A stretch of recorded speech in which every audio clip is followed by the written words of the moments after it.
Siapa yang tidak ikut tren dunia untuk menjadi negara yang menjalankan ekonomi hijau? Tapi seperti semua upaya lain, langkah pertama adalah yang paling sulit. Tidak banyak perusahaan yang mau terbuka, bahkan untuk strategi awalnya memenuhi target pengurangan emisi karbon 30%. Pupuk Kalimantan Timur yang berada di Bontang adalah salah satu perusahaan yang sangat antusias memanfaatkan ekonomi hijau. Apa saja yang sudah dilakukan perusahaan pupuk terbesar di Asia Tenggara ini? Jadi pertama memang industri petrokimia ini kan salah satu industri yang digadang-gadang bisa menjadi penopang utama menuju komitmen Indonesia di tahun 2060 net zero carbon emission. Nah, tentu PKT sebagai perusahaan yang terbesar di Asia Tenggara, kita juga harus menjadi aktor utama di dalam transisi menuju industri yang lebih hijau. Dimulai dengan mengupayakan supaya bisa mencapai pada net zero emission. Di Pupuk Kalimantan Timur sendiri, kita sudah mentargetkan berapa langkah-langkah ke depan. Dimulai dengan menurunkan sekaligus juga mengkompensasi emisi karbon sebesar 30% dari yang sudah dikeluarkan. Nah, banyak yang kita sudah lakukan dan ini akan terus kita lakukan. Saya nggak tahu kemarin mampir apa enggak, itu di kantor pusat, itu di atasnya sudah kita pasang solar panel. Dan solar panel itu mengkontribusikan daya sebesar 1 megawatt dari total kebutuhan listrik non-pabrik. Kebutuhan listrik non-pabrik 3,5 mega.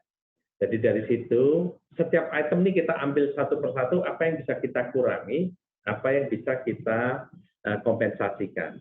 Nah, di listrik untuk non-pabrik, kita sudah mulai dengan 30%-nya itu bersumber dari solar panel. Kemudian ada, ini sedang kita lakukan, itu adalah create yang namanya carbon storage secara biologi. Kan ada di industri petrochemical itu bisa karbon itu bisa disimpan secara biologis atau secara geologis. Nah, yang sudah kita lakukan adalah secara biologis itu dengan menanam bakau, dan ini akan kita tingkatkan lagi, tidak hanya bakau tapi juga tanaman-tanaman yang bisa tidak hanya menyerap karbon, tapi juga bisa melibatkan partisipasi masyarakat, sekaligus meningkatkan ekonomi masyarakat.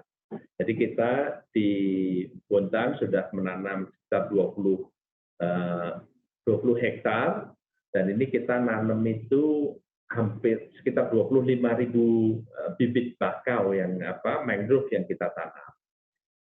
Kita juga sudah memulai menanam yang kita sebut community forest. Community forest ini kita akan menggunakan tanaman-tanaman buah yang mempunyai daya serap CO2 tinggi. Nah, buahnya kita harapkan bisa meningkatkan ekonomi masyarakat. Kita, cara nanamnya tentu bukan PKT yang nanam, tapi melibatkan masyarakat semua. Jadi, kita pada saat melakukan upaya-upaya menuju net zero emission, itu kita sebisa mungkin, semaksimal mungkin akan melibatkan partisipasi masyarakat secara maksimal. Di sisi pabrik yang kita lakukan banyak. Salah satunya adalah mengembangkan konsep circular economy. Jadi kita akan mengembangkan produk-produk yang bisa menyerap CO2. Sekarang sebagian dari CO2 itu kita emisikan, nanti sebagian akan kita serap. Apa saja yang kita kembangkan pabriknya? Yang pertama adalah soda art. Soda art itu menyerap CO2 cukup besar, sekitar 170.000 ton CO2 per tahun itu bisa diserap. Kemudian kita juga akan mengaktifkan pabrik urea. Nah, pabrik urea ini bahan bakunya salah satunya adalah karbon dioksida. Jadi karbon yang sudah diemisi, kalau sebelumnya diemisikan begitu aja, kita gunakan konsep circular economy supaya itu bisa diserap. Yang ketiga tentu proses produksinya juga kita tingkatkan supaya lebih efisien. Karena kalau lebih efisien, CO2-nya juga bisa lebih kecil, karena untuk menghasilkan satu produk kalau bisa menggunakan gas alam lebih sedikit, artinya CO2 yang diemisikan lebih kecil. Yang ketiga adalah mengganti beberapa bahan baku yang bisa secara cepat kita konversikan menjadi less carbon. Contohnya apa? Contohnya di pembangkit tenaga listrik yang saat ini ada satu pembangkit kita menggunakan batu bara. Itu kita sedang melakukan studi, sudah hampir konklusi sebetulnya studinya, jadi ini bisa diterapkan. Kita akan mencampur batu bara dengan biomasa yang akan menggunakan emisinya akan lebih sedikit. Nah, ke depan kita tidak akan berhenti di situ saja. Yang tadi saya cerita masalah carbon storage tadi, yang geologis, kalau di tempat kita itu kan kita menghasilkan amonia. Amonia ini ada pengembangan yang lebih hijau, itu ada blue ammonia dan green ammonia. Nah, blue ammonia ini artinya CO2 yang dihasilkan pada proses produksi amonia itu akan disuntikkan kembali ke dalam struktur geologi di bawah tanah, akan disimpan di sana. Nah, itu kita juga sedang terus menjajaki ke sana. Yang kedua, ada yang namanya green ammonia. Nah, kalau green ammonia ini betul-betul green karena tidak akan menggunakan bahan baku gas alam, tapi akan menggunakan bahan baku dari air. Nah, pada intinya ketika kita memproduksi amonia, itu yang diambil hanya hidrogennya saja. Nah, hidrogen itu sumbernya bisa dari gas alam, bisa dari air. Gas alam itu lebih mudah dan lebih murah untuk mengambil hidrogennya. Air zaman dulu teknologinya masih rumit dan mahal, tapi sekarang sudah mulai ada perkembangan teknologi berikutnya yang memungkinkan kita mengambil hidrogen dari air. Nah, ini kita sedang menjajaki ke arah sana.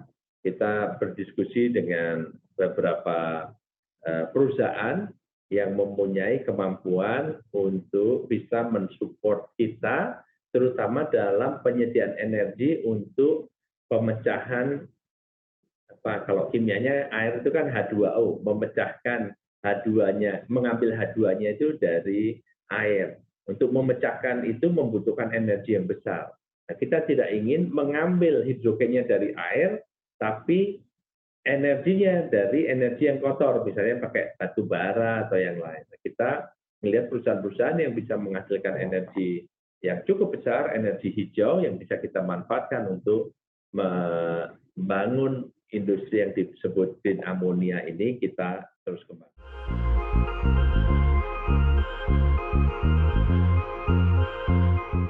Kalau investasi dalam bentuk finansialnya ini sedang kita hitung terus, karena beberapa hal yang tadi kami sampaikan seperti green ammonia dan beberapa hal yang lainnya itu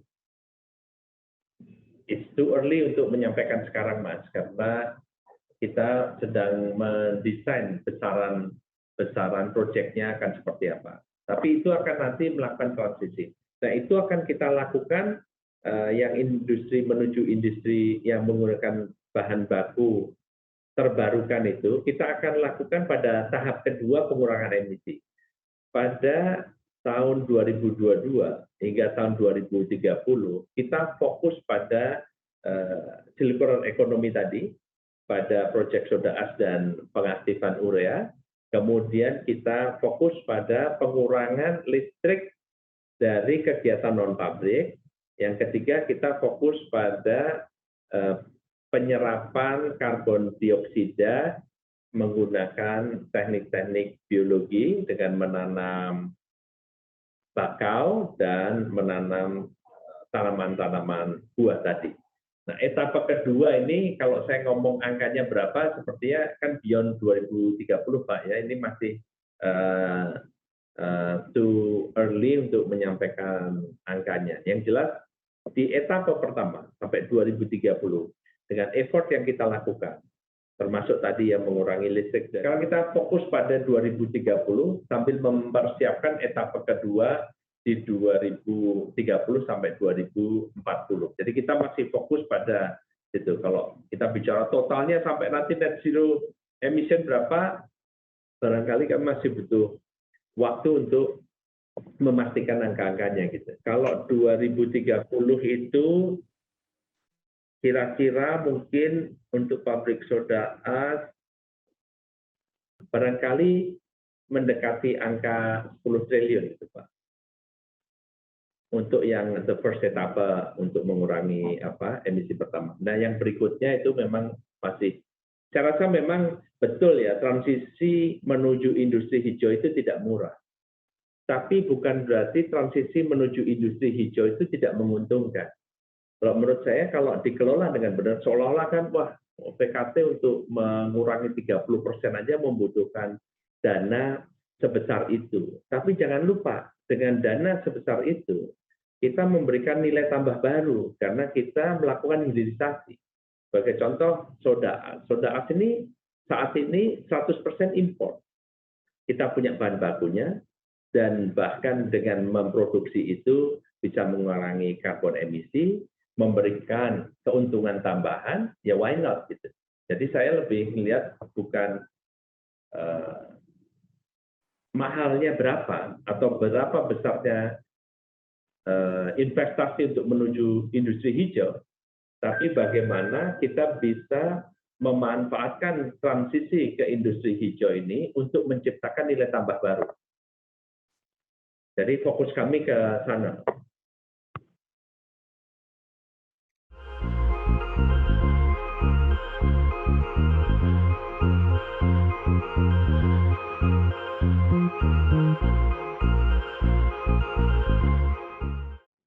Betul, jadi soda ash itu sekitar kurang lebih 5 triliun, kemudian mungkin untuk revamping, untuk meningkatkan efisiensi dari pabrik amonia kita itu sekitar 1 triliun, dan kemudian reaktivasi pabrik urea 1 itu mungkin sekitar 1,5, dan beberapa hal yang kita lakukan. Saya mengestimasi, saya tidak punya angka pastinya berapa, tapi bayangan saya dalam etapa pertama ini kita akan menginvestasikan tidak kurang sekitar 10-an triliun gitu untuk melakukan transisi itu. Nah, seberapa besar soda ash itu akan memberikan dampak pada bisnis PKT? Cukup signifikan karena soda ash ini dari tingkat keuntungannya itu IRR-nya gitu sekitar 13%. Jadi kalau kita berbicara investasi sebesar 5 triliun, maka itu akan memberikan dampak pada bottom line kira-kira sebesar 13% itu tadi. Jadi berapa itu? Anggaplah itu gampang 15 dikalikan 5 triliun itu sekitar 750 miliar ya, additional bottom line ya. Ya, sekitar 650 miliar bottom line. Itu baru dari soda ash. Belum pada yang revamping amonia. Revamping amonia ini akan menurunkan kebutuhan gas per tonase yang diproduksi itu 4 mm. Jadi kalau 4 mm sekarang harganya berdasarkan Kemen itu sebesar $6, maka itu akan menghemat biaya produksi sebesar $24 per ton dikalikan kapasitas pabrik amonia kita yang sekitar, kalau nggak keliru, yang produksi yang dari Kaltim 2 yang akan kita reaktivasi itu sekitar 700-an ribu ton. Nah, 700 ribu ton itu berarti kalikan $24, sekitar 16 juta dolar efisiensi. Jadi bisa nilai tambah itu bisa di-create dengan menciptakan laba baru atau penghematan kan gitu. Termasuk nanti yang di reaktivasi urea 1. Itu juga akan memberikan dampak yang positif. Jadi saya melihatnya begini, dari 7,5 sampai katakanlah 10 triliun yang kita akan investasikan selama 7-8 tahun menuju 2030 itu memberikan economic value yang cukup signifikan, Pak. Sangat-sangat signifikan. Dan yang paling penting adalah kita tidak hanya menopang Indonesia menuju net zero carbon emission, tapi kita juga menopang Indonesia untuk meningkatkan ketahanan industri kimia kita. Karena kan sebelumnya soda asli bahan baku untuk kaca, mengimpor, padahal bahan baku utamanya itu kita punya. Begitu soda as, bahan baku utamanya kita ekspor sebagai raw material, begitu soda as kita impor, kita bikin di sini kaca. Dan ini kan industri kaca menjadi sangat tergantung pada bahan baku yang impor. Padahal bahan bakunya, bahan impor tadi itu ada di sini.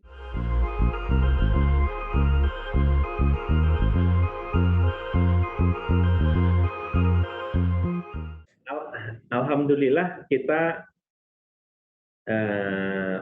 didukung dengan kesiapan dan kesiapan SDM dan kehandalan pabrik, kita berhasil memanfaatkan opportunity pasar yang sekarang ada.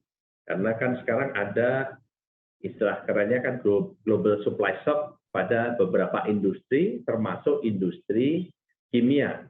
Nah, global supply shock yang sebelumnya itu industri kimia banyak mengimpor dari beberapa negara yang sekarang berkonflik dan kesulitan sumber bahan baku, itu bisa kita isi. Harganya naik, harga komoditas dunia naik, PKT-nya siap, nah itu kita ambil. Nah, ketika kita mendapatkan katakanlah market opportunity itu bisa kita capture, mau kita apakan dana ini? Dana ini kita akan investasikan pada pengembangan usaha, terutama yang membantu kita melakukan transisi menuju industri hijau.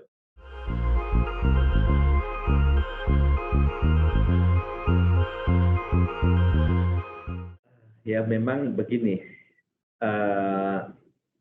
industri hijau itu tadi saya sampaikan saat ini itu nyambung antara teknologi dengan pendanaan. Seperti yang tadi saya sampaikan, memecahkan rangkaian hidrogen dari air itu masih sangat, teknologi yang ada itu masih sangat-sangat mahal. Sehingga pendanaannya menjadi lebih sulit karena kita harus lebih berhati-hati kan gitu. Pada pendanaan yang sebesar itu, biayanya tinggi, kemudian barangkali juga industri atau teknologinya masih muda, itu resikonya besar. Ada beberapa yang memang sedang dipikirkan kan ya, ini kan pemikiran besar tidak hanya PKT tapi juga Indonesia. Bagaimana bisa mengcapture pendanaan-pendanaan untuk industri hijau ini.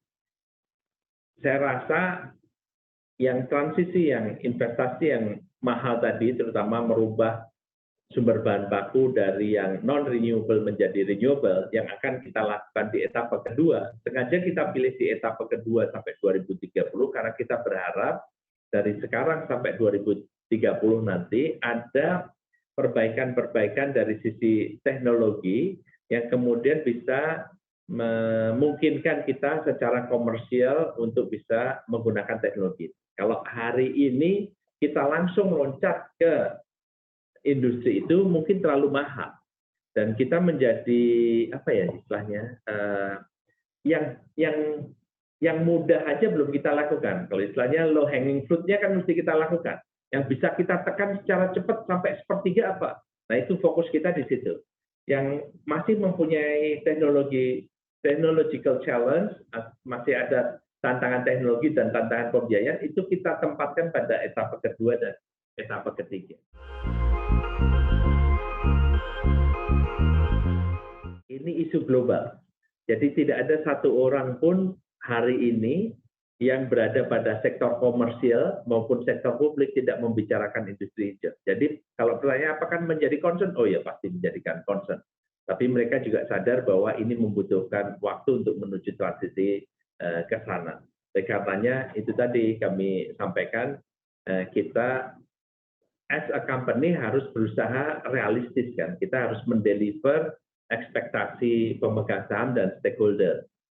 Ya, salah satunya itu tadi, kita berhati-hati dengan memilih etapa-etapa itu. Jangan sampai yang kita ambil itu etapa yang masih too risky and too expensive.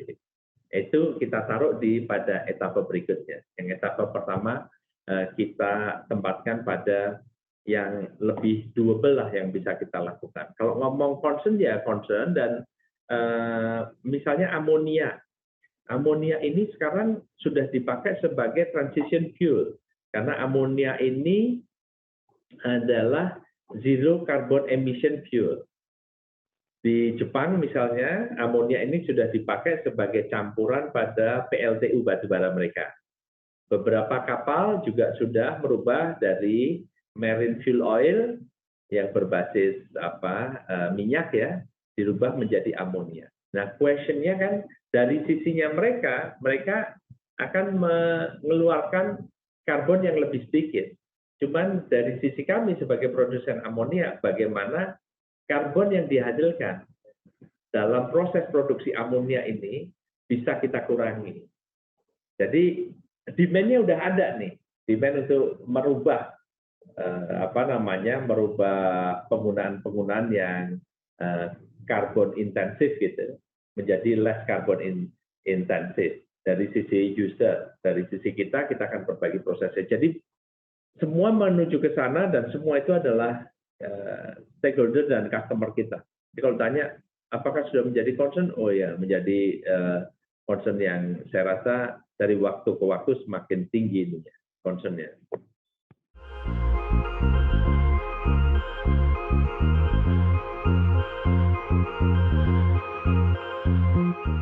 Satu yang memang paling penting buat industri itu kan kepastian hukum ya, kepastian hukum, regulasi-regulasi, saya rasa itu perlu ditetapkan secara konkret dan kita bisa tahu roadmap-nya itu kemana. Misalnya dari sisi regulasi cap and trade atau cap and tax karbon emisi. Ini rutenya akan seperti apa? Kalau itu bisa secara transparan kita ketahui regulasi-regulasi yang mengatur mengenai karbon emisi itu, tentu kita akan bisa menyesuaikan. Kedua, tentu juga kita membutuhkan sebuah insentif. Kalau tadi kan disinsentif dengan melakukan cap and tax. Sekarang juga diperlukan juga untuk mempercepat, mengakselerasi transisi menuju industri hijau. Menurut saya membutuhkan insentif supaya orang mau berinvestasi di situ. Misalnya dari sisi pembiayaan, apakah pemerintah bisa berpartisipasi pada low interest green financing. Nah, kami melihat dengan presidensi Indonesia di G20 tahun 2022 ini, pemerintah sangat serius ya, cukup serius untuk mendukung transisi industri menjadi industri lebih hijau. Nah, tapi kembali lagi, ini kan sesuatu yang masih baru untuk semua, untuk kami di industri maupun untuk kepada pemerintah. Kalau saya lihat dari sisi komitmen politik, pemerintah sangat-sangat serius. Nah, kita pasti, saya meyakini pada waktunya nanti akan keluar regulasi-regulasi yang bisa mendukung transisi ini melalui disinsentif tadi, seperti tapi juga bisa ada regulasi-regulasi yang memberikan insentif untuk kita menuju ke industri yang lebih hijau. Dan kami sebagai BUMN tentu mendukung upaya penuh pemerintah menuju net zero carbon emission pada 2060.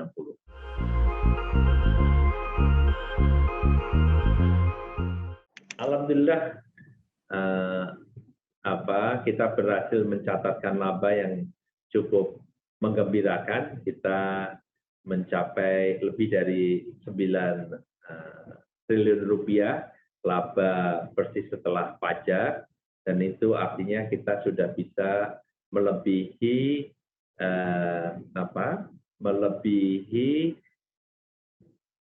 target yang diberikan maupun melebihi apa yang kita berhasil bukukan di tahun 2021. 2021 kan kita membukukan 6,17 triliun, kemudian kita di kuartal 1 sudah membukukan 3,1 triliun, dan di semester 1 ini kita sudah membukukan 9 triliun. Jadi ini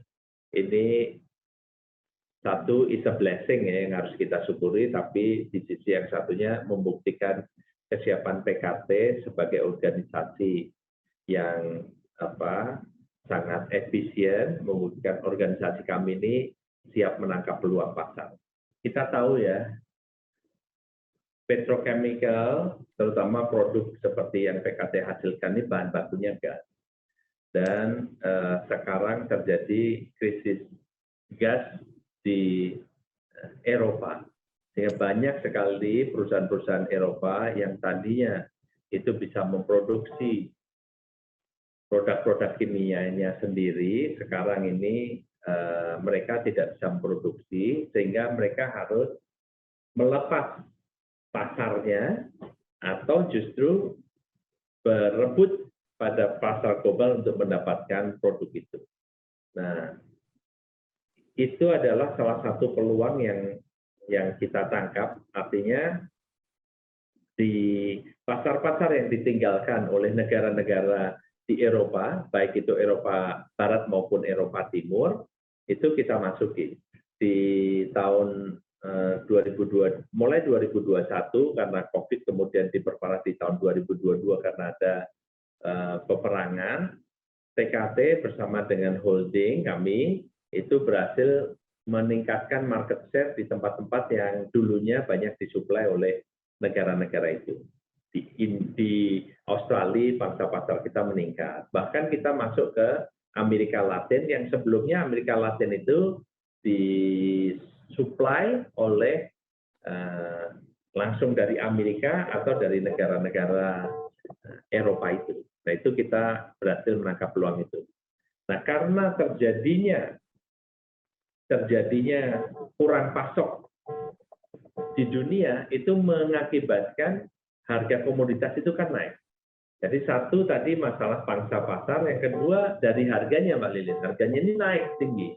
Nah, harga naik tinggi ini kalau PKT-nya secara perusahaan itu tidak memiliki kesiapan, tentu tidak bisa mengambil peluang itu. Dan alhamdulillah kita buktikan sampai dengan semester 1 kemarin kita berhasil menangkap peluang itu. Jadi dua, menangkap peluang dalam arti harga yang mahal itu bisa kita manfaatkan secara baik. Kedua, memasuki pasar-pasar yang ditinggalkan oleh produsen-produsen lain sebelumnya. Harga amonia dan pupuk dua-duanya. Karena PKT kan menghasilkan produk utamanya itu amonia dan urea. Dua-duanya ini di dunia harganya meningkat cukup tajam. Harga amonia itu sekarang sudah di sekitar 800-an. Jadi itu artinya meningkat, kalau dibandingkan sebelum COVID itu boleh 2 kali lipat. Tapi kalau dibandingkan tahun lalu ini kan gradual nih, sudah naik. Urea juga gitu, sebelum COVID itu sekitar 250-260, sekarang harga urea itu sudah di atas $500. Jadi rata-rata dua produk kita ini harganya meningkat lebih dari 2 kali lipat jika dibandingkan pada kondisi tahun 2019.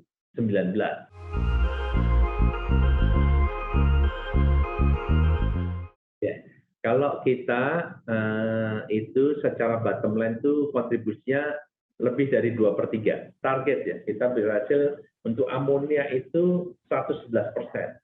Kalau untuk urea 105%. Jadi 104, sekian lah. Tapi kalau saya bulutkan itu 105. Kemudian untuk penjualan, nah ini bagusnya mempunyai perusahaan yang yang terintegrasi, itu kalau penjualan kita manfaatkan amonia itu memberikan keuntungan yang lebih. Jadi di semester 1 kita fokus pada penjualan amonia itu tercapai 130% amonianya. Jadi cukup inilah ya, karena terintegrasi kan kadang kita jual banyak amonia, kadang kita banyak jual urea gitu. Secara produksi semuanya melebihi target, secara pencapaian penjualan yang amonia itu lebih dari 30%, jadi 132% ya dibandingkan dengan target. Jadi alhamdulillah pupuk Kaltim ini kalau berbicara growth dalam 5 tahun terakhir itu mempunyai tingkat pertumbuhan baik di sisi revenue maupun profit yang cukup bagus.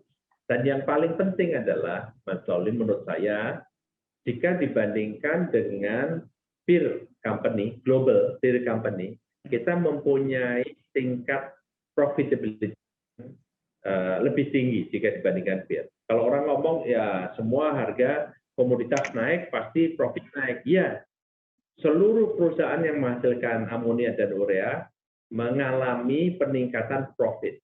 Tapi yang paling penting kita bisa memaintain cost-nya. Nah itu hal yang signifikan yang tidak kita lihat pada peer company global. Ini bukan berbicara global peer company. Nah, EBITDA margin kita itu di 2022 itu 64%. Jauh lebih tinggi jika dibandingkan industri hari ini. Meskipun semua juga menikmati kan ini harga komoditas kan tinggi. Tapi yang alhamdulillah, tapi itu kuncinya tidak hanya mengandalkan pada peningkatan harga komoditas, tapi pengelolaan operasi penting. Kalau kita juga tidak efisien, kita tidak berhasil mengelola biaya, nggak bisa begitu. Kita bisa melampaui target-target yang diberikan itu karena biaya operasi kita jika dibandingkan tahun-tahun sebelumnya ataupun dibandingkan dengan target itu jauh di bawah. Jadi ketika top line-nya naik, di biaya kita berhasil menekan. Nah itu yang memberikan tingkat profitabilitas PKT itu among the top lah. Saya tidak punya data seluruh dunia, tapi kalau dibandingkan yang saya punya data, top 10 produsen dunia kita nomor 1. Jadi ini cukup membanggakan ya, tingkat profitabilitas yang cukup tinggi itu.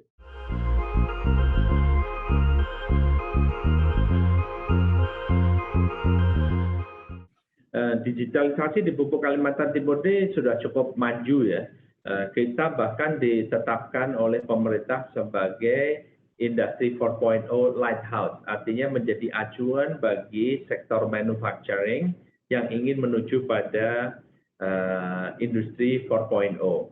Nah, kalau berbicara pada sektor produksinya, proses produksinya, digitalisasinya sangat masif. Digitalisasi itu mewarnai setiap production proses itu. Tapi kita juga nggak berhenti ke situ. Menuju industri hijau itu kita bisa memanfaatkan teknologi. Salah satunya adalah dengan memastikan atau menggunakan konsep yang namanya itu precision farming. Precision farming itu memupuk sesuai dengan jenis tanaman dan jenis tanahnya. Spesifik kalau ini ya, spesifik crop, spesifik location. Nah, dengan menggunakan teknologi, PKT mempunyai teknologi yang namanya kita beri nama Precipalm. Precipalm ini menggunakan teknologi satelit yang bisa sekarang kita pakai untuk kebun sawit, bisa memotret kebun sawit dan kita bisa sampaikan untuk blok itu yang dibutuhkan adalah pupuk jenis ini sejumlah ini. Nah, ini penting karena satu bisa membantu meningkatkan produktivitas, tapi yang juga tidak kalah pentingnya adalah kemungkinan penggunaan pupuk kimia secara eksesif. Ini juga bukti bahwa teknologi itu kita bisa manfaatkan menuju industri hijau. Karena pupuk itu kan seperti obat, kalau kita pakai berlebihan, itu juga dampaknya kurang baik. Karena kalau kita pakai berlebihan, tidak diserap tanaman, maka pupuk itu akan terbawa oleh air, oleh udara, dan seterusnya ke tempat-tempat yang kita tidak maui, sehingga bisa menyebabkan katakanlah seperti pencemaran lingkungan hidup.